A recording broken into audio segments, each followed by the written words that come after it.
Hey everybody, it's Jason. And Bryce. Welcome to In the Bay, episode 2. Yeah, the big number 2, the deuce.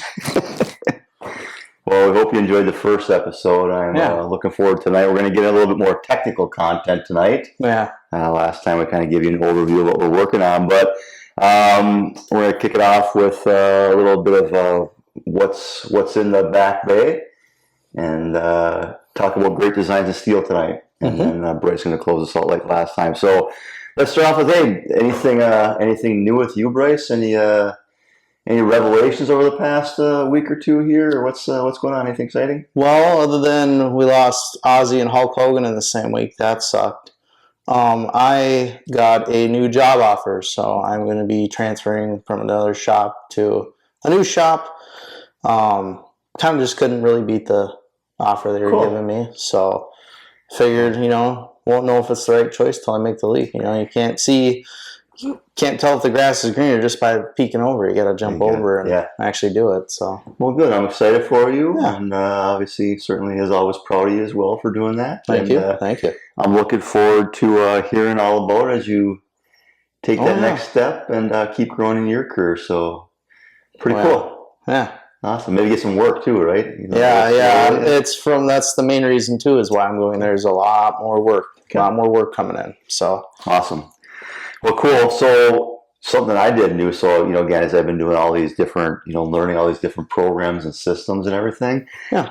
In the last week here, I figured out how to take a Google form, and I'm using it for the welding program, for the OEM welding validation program, where I watch the technicians weld remotely, and then I take notes on what they're doing, what's good, what could use some improvement, kind of next steps we use on OEM material. Anyways, I've got a form that I can track, what equipment they're working on, what type of vehicle they're working on, the welding joints that we're working on, all those what was good, what could use some improvement.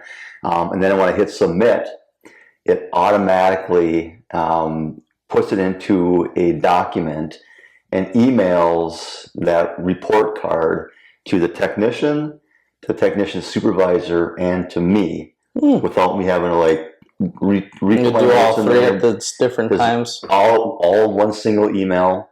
And then for the welding validation test, I created a certificate of completion. So once you pass the test itself, same thing. I've got a form. I put the date in, technician name, technician email, who the evaluator was. More often than not, it's going to be me. And same thing. I hit submit on the Google form, and it sends out a certificate of completion with their name on it and my name on it, or the coach's name on it, and the date that they took the test. And so that was pretty cool. Yeah, that's awesome.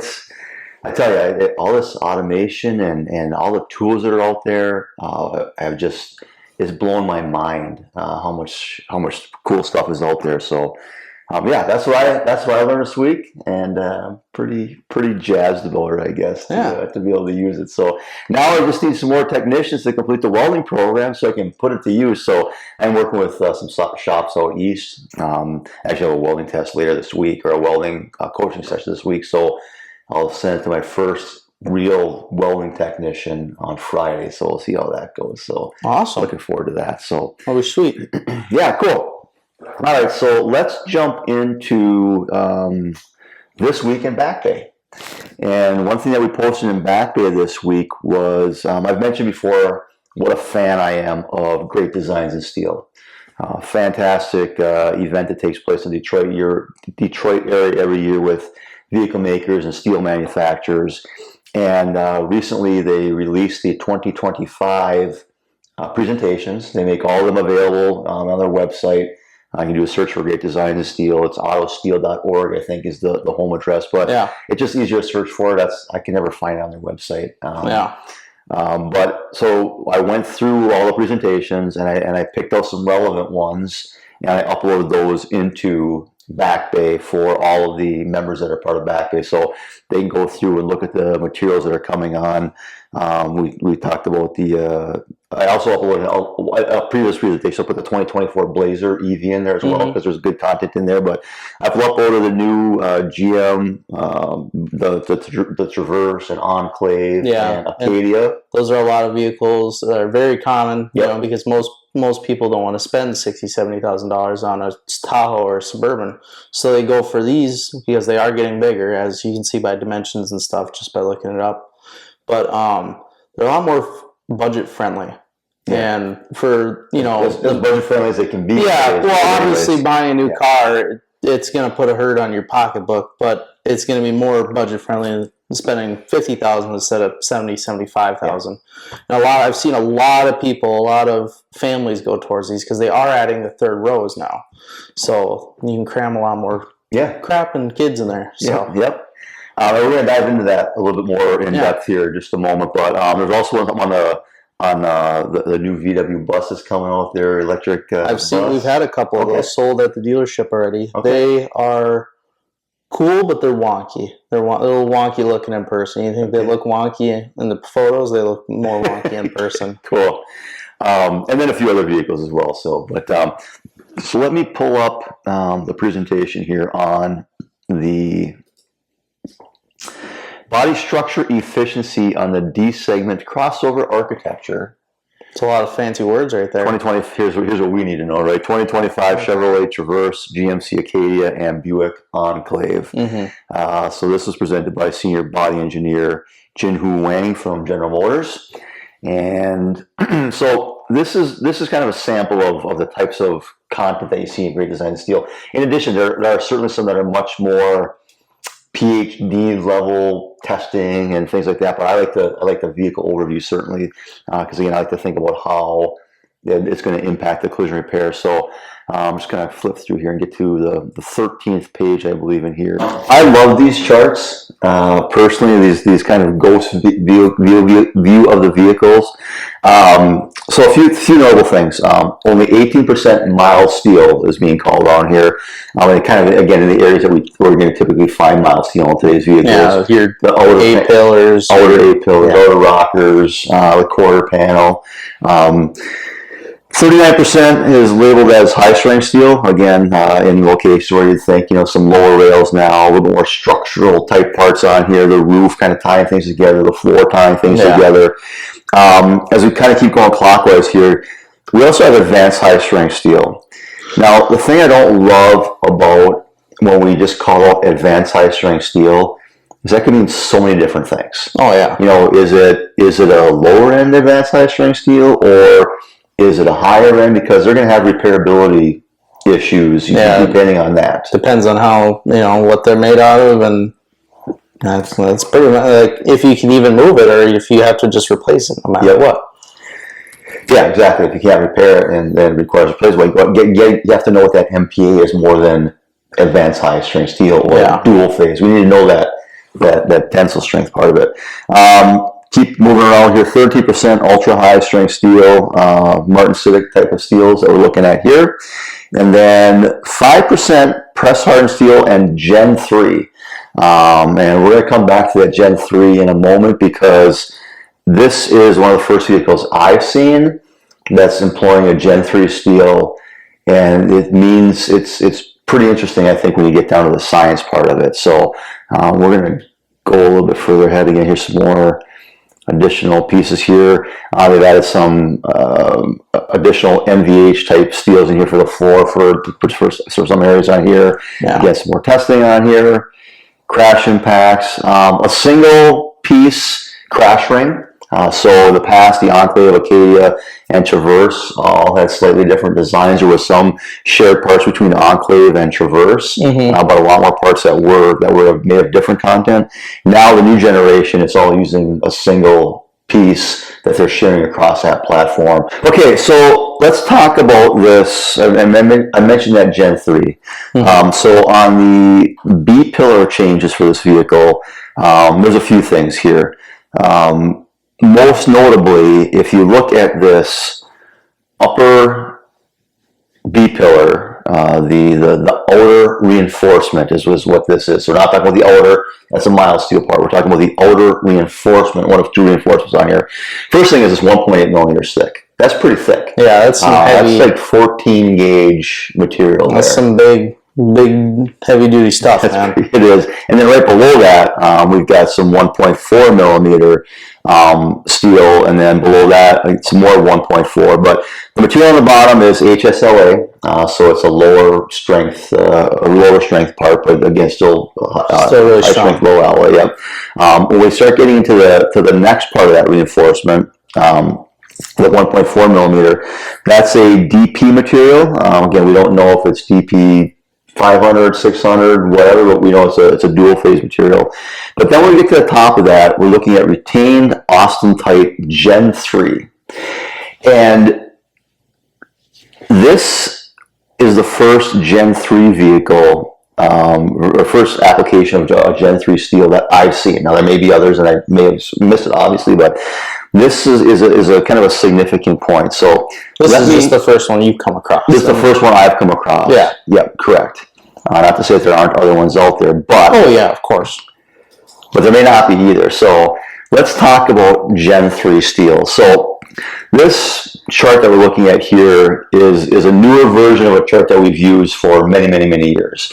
When we talk about mild steel parts, where we've got that MPa, that tensile strength on that, around that 200 area, 200, 280, 300 area, the thing about most of those steels is they have a very high elongation percentage on here. And all that means is really is formability. Yeah. All formable is steel. So it's not super strong, but it's very flexible. It's more flexible, and so when you see like a stamped part that's got a lot of highly formed edges in there, it's more likely to be a milder steel than if it's a flat piece of steel that's going to be like a more of an ultra high strength steel. In a lot of cases, again, historically you can't blanket say that, but generally speaking, about 70%. Let's just say, probably a good 70% is... Sure. Yeah. Yeah, 80% of statistics are made up. Well, there you go. That's right on with that. And so then as we started getting into... So that was... We had these mild steel vehicles, and then the ultralight steel autobody consortium came along and started developing some advanced higher strength steels on that, and that's when we first started hearing terms like boron steel and dual phase steel. Then there was there was an additional version after that where again stronger now that martensitic steel, some of those higher area boron steels. When we're talking 1700 MPa, 1800 MPa, 15, that's some really, really strong stuff. It's kind of insane how you can put that much force into it, and it just is like, it might get a little dented, but like it's going to protect you at the end of the day. Right. And that's quite frankly insane in my mind that we've come such a long way, and even the last probably 20 years. Yeah, 100%. It's just insane with what we can do with technology nowadays. Yeah.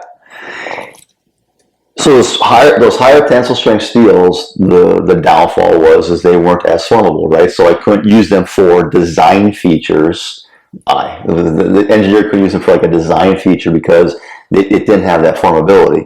The Gen 3 steels, the goal of that project is to not only have that ultra high strength tensile strength, but also have the option to be more formable, and so that you can start getting into some more forming. So if we go back to that upper B pillar again, you can see we've got some shaping in there. We've got some areas in there that, again, historically, if I were to look at that and just had a guess without having any other knowledge of it, I would think it was probably on the lower side. But now with these Gen 3 steels, we can have an ultra high strength steel part and high formability.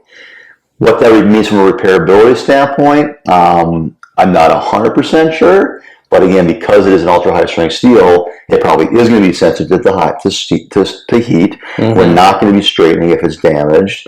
Again, I would be interested to know from if anybody's worked on these, if they do pull it. Again, having that elongation capability, maybe there's more repairability there, but I just don't know. So that's something that we're going to be certainly keeping an eye on, doing some exploring, and having some conversations with, again, vehicle manufacturers and other subject matter experts that are out there to get their input on that? A lot of we've only had a few really hard hits where someone's been T-boned in the shop, but there's been a few of them where the techs, a lot of us, I was taught to just pull first, get everything back as far as you can, and then start cutting Cut it off. Yeah. And we had two right on the B pillar, and it was in. You could see it was in.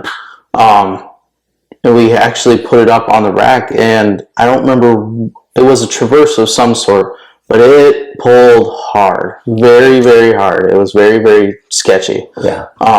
But it did pull out eventually, but we knew that we could put that pressure on it because we would be replacing it. Yep. So I think that with this Gen 3 stuff, like you said, it'll be interesting to see if anyone has worked on it, if it pulls a lot easier. Instead of using, 10, 12,000 pounds on the Chief, you don't use me like 6 or 8.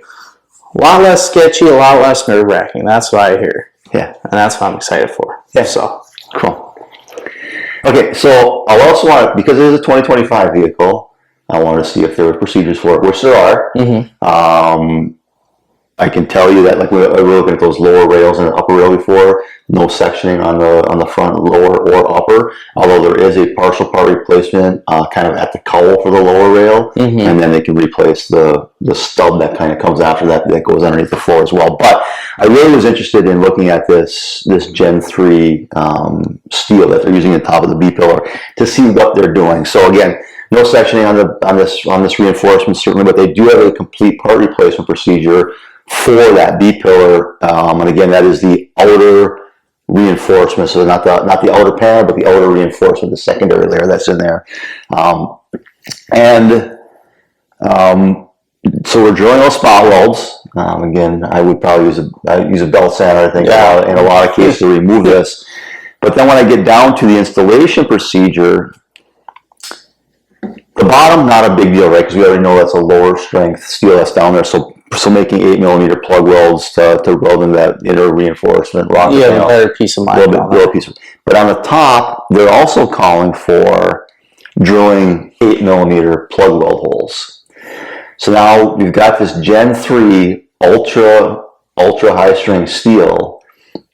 I'm going to be very curious to know how that material drills. So if you've done it, we'd love to hear from you.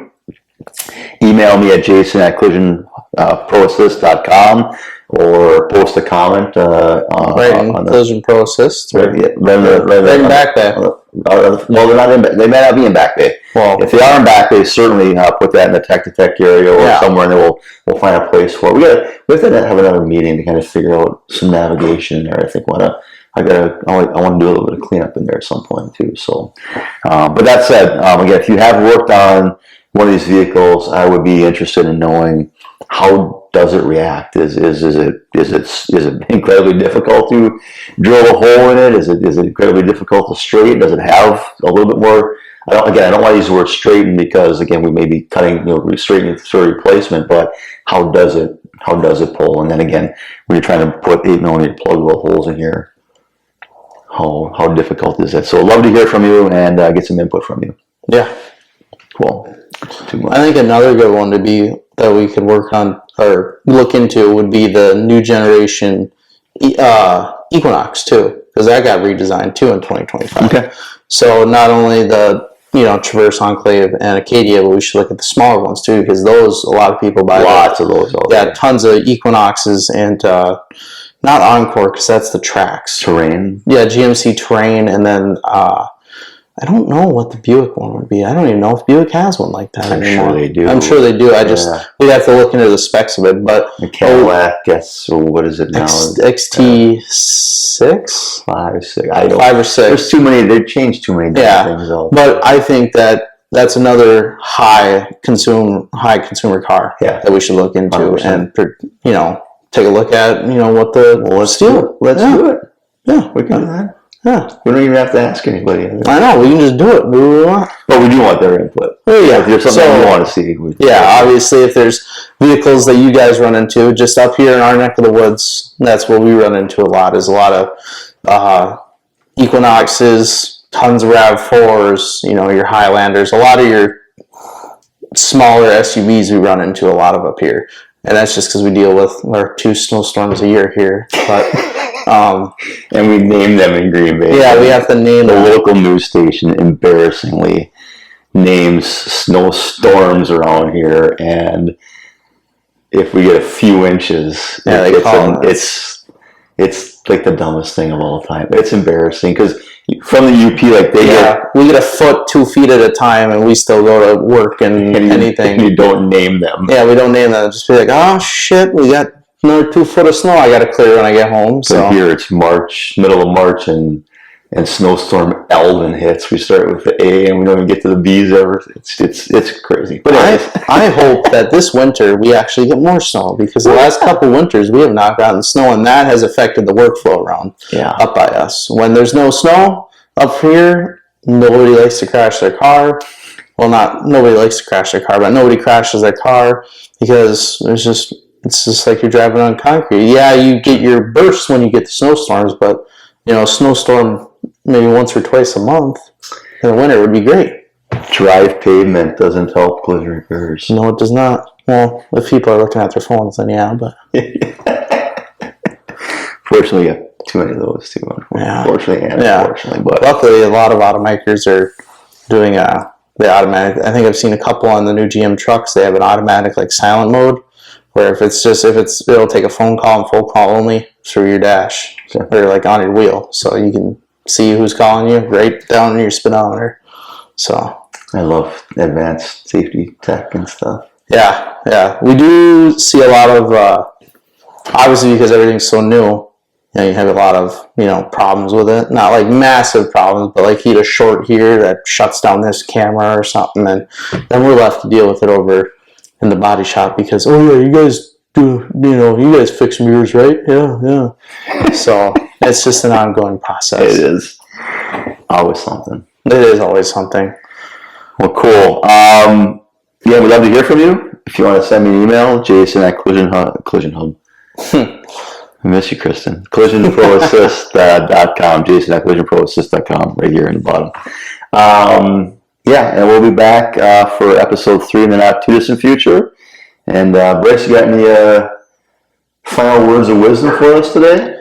I saw this the other day and made me think, a lot of people are so focused on, and I get it, bills and, kids and, life just gets really busy. But you got to sit back and you kind of got to enjoy life because you only get one life, Everybody's too busy on trying to get everything done before they pass away. You got to be focused. You got to be focused on living. Enjoy life. Because I don't think too many people enjoy life. I love it. That reminds me of a Beartooth song that kind of speaks to that. I don't know if you're familiar with that song or not. I'm not sure. Yeah, it's a good tune, but it talks about that. It talks about living. Yeah, so go out there and live. Yeah, a little bit. Go on that walk. The wife wants to go on, or you just bored. Well, go on a bike ride if you got a bike ride. I don't know. Just go do something, man. Awesome. All right, we will see you next time on In the Bay. In the Bay. Adios.